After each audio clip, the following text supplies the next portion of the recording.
Toi aussi, tu te poses la question de savoir d'où vient la Panda Blue? Alors regarde cette vidéo. On va voir comment favoriser le développement de la couleur bleue chez nos Taiwan Bee Black. Donc que ce soit les pandas, que ce soit les King Kong One Two Stripe, ou alors simplement les Mossura.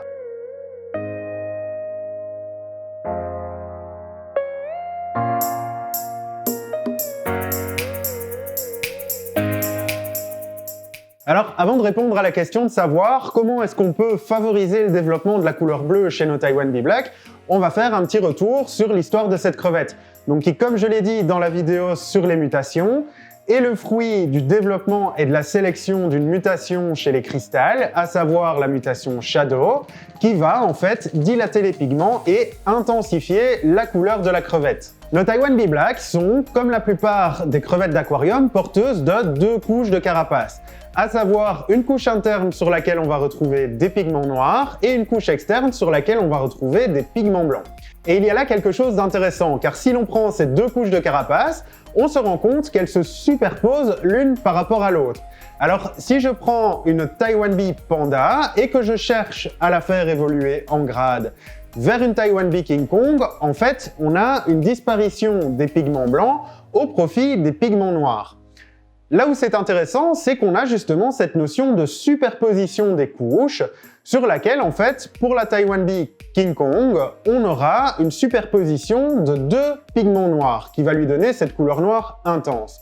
Alors, deux pigments noirs, oui et non, parce qu'en fait, on pourrait dire que c'est une superposition de deux pigments bleus qui va donner cette couleur noire. Deux couches de pigments bleus qui donnent du noir, je sais, ça paraît un peu bizarre. Par contre, ça s'explique relativement clairement à partir du moment où on regarde les jeunes des Taiwan Bee King Kong qui peuvent parfois paraître un peu bleutés. Cela s'explique également car si l'on prend la Blue Bolt, qui est le résultat du croisement d'une King Kong avec une Snow White, on se rend compte qu'elle déclare le gène Shadow, mais également le gène Snow, et qu'elle va avoir une couleur bleutée. On a du bleu, c'est très intéressant. On a une crevette qui tout au long de sa vie va changer de couleur, donc à savoir qu'à un moment donné, elle va être un bleu un peu plus intense, à un moment donné, elle va être plus blanche, et c'est une chose assez déroutante et assez difficilement explicable. Finalement, si je reprends la Panda, c'est un petit peu le même mécanisme qu'avec nos crevettes Blue Bolt.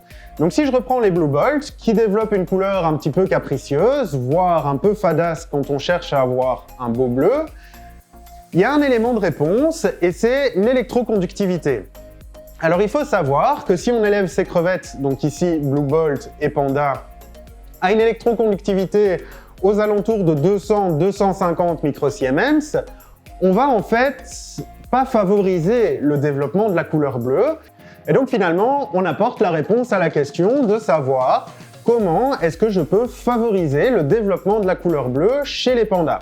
Alors que ce soit Panda, que ce soit Mossura ou que ce soit King Kong One et Two Stripe, on va, en majorant l'électroconductivité, donc c'est-à-dire en augmentant la minéralisation de l'eau et donc la dureté de l'eau, donc les GH, on va avoir cette couleur bleue qui va se déclarer. C'est intéressant aussi car si tu t'achètes des Panda Blue, des Mossura Blue ou des King Kong Blue et qu'au fil du temps elles perdent leur couleur dans ton aquarium, eh bien l'élément de réponse est peut-être que ton eau n'est pas assez minéralisée par rapport à l'eau de l'éleveur qui les a sélectionnés.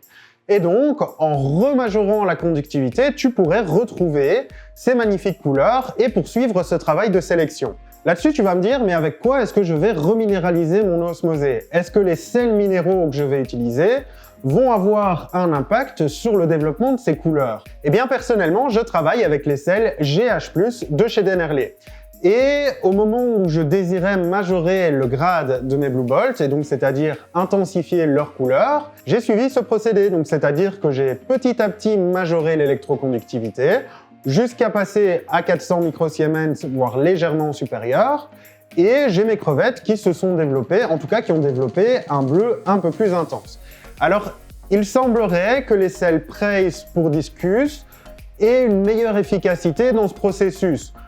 Maintenant, je ne les ai pas utilisés, je vais d'abord finir mon pot avant d'éventuellement faire un test pour proposer un comparatif, et donc la gamme de sels minéraux pourrait jouer un rôle en termes d'intensité de couleur. Bon, c'est un comparatif que je vais peut-être faire un jour. En attendant, j'ai encore des pots qui sont bien fournis, donc je vais peut-être d'abord les vider. Et puis, pourquoi pas vous proposer une vidéo avec 2 souches différentes et proposer le comparatif. Si ce type de vidéo t'intéresse, n'hésite pas à le dire en commentaire et je me ferai un plaisir de réaliser ce test pour voir les différentes hypothèses. Si la vidéo t'a plu et qu'elle t'a permis d'y voir un petit peu plus clair dans le développement du bleu chez No Taiwan Bee Black, alors n'hésite pas à liker et si ce n'est pas encore fait, n'hésite pas à t'abonner et activer les notifications. De cette manière, tu pourras soutenir la chaîne si tu le désires. En attendant, je te dis à bientôt et comme d'habitude, prends soin de toi.